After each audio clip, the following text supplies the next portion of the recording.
Pandian stores அடுத்த வர எபிசோடில் பார்த்திங்க அப்படின்னா, பாண்டியன் வந்து யதார்த்தமாக கடையிலேருந்து வெளியே வரும்போது தண்ணியில் வழுக்கி கீழே விழுந்துருவாங்க. அதனால காலில் கொஞ்சம் அடிபட்டுரும். இதுக்கப்புறம் பாண்டியன் வீட்டுக்கு வந்துடுவாங்க. அந்த நேரம் பார்த்து கரெக்டாக பார்த்திங்க அப்படின்னா, மீனாவோட அம்மாவும் அப்பாவும் வீட்டுக்கு வருவாங்க. என்ன திடீர்னு வந்திருக்கீங்கன்னு சொல்லிட்டு மீனாவும் கேட்பாங்க. இல்லை, இந்த மாதிரி மாப்பிள்ளைக்கு வந்து கவர்மெண்ட் வேலை கிடச்சிருச்சுல, அதனால குலதெய்வம் கோயிலுக்கு போய் வேண்டிக்கலாம்னு சொல்லிட்டு எல்லாத்தையும் கூப்பிட வந்திருக்கோன்னு சொல்லுவாங்க. உடனே பாண்டியன்னு பார்த்திங்க அப்படின்னா, கோமதி கிட்ட எல்லாரும் குடும்பத்தோடு போயிட்டு வந்துருவோன்னு சொல்லுவாங்க.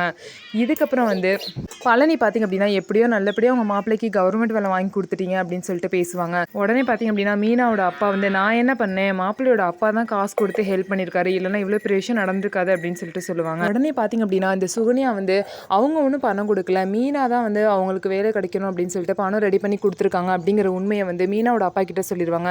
உடனே மீனாவோட அப்பா பார்த்திங்க அப்படின்னா, எங்களை ஏமாத்திட்டீங்களே எல்லாரும் சேர்ந்து அப்படின்னு சொல்லிட்டு சொல்லுவாங்க. சொல்லிட்டு அங்கேருந்து கோவமாக வந்து மீனாவோட அம்மாவும் அப்பாவும் கிளம்பி போயிடுவாங்க. இதுக்கப்புறம் பார்த்திங்க அப்படின்னா, மீனா வந்து ரொம்பவே கோவமாக சுகன்யா கிட்ட வந்துட்டு இனிமேல் என் விஷயத்தில் தலையிடுற வேலை வச்சுக்காதீங்க அப்படின்னு சொல்லிட்டு திட்டிட்டு அங்கேருந்து போயிடுவாங்க. ஸோ நம்ம வீடியோ உங்களுக்கு பிடிச்சிருந்தா நம்ம வீடியோவை லைக் பண்ணிக்கோங்க. மறக்காமல் நம்மளோட சேனலை சப்ஸ்கிரைப் அண்ட் ஹைப் பண்ணிவிட்டு பாருங்கள்.